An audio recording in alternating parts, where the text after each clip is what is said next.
Bombo Business News.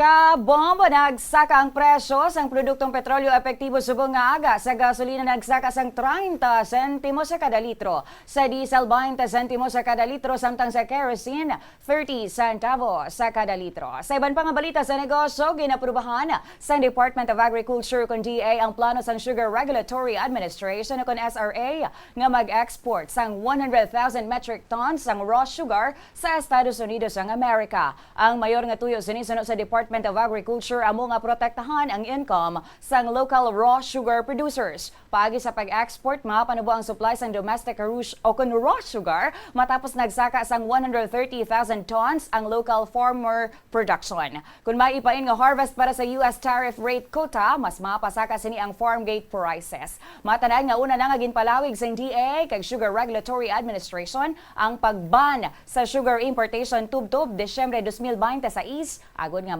proteksyonan man ang local producers bisan matapos na ang crop year sa Setyembre. Sa ato na nga reference rate. Bombo Foreign Exchange Update is brought to you by Quinbank Business Banking.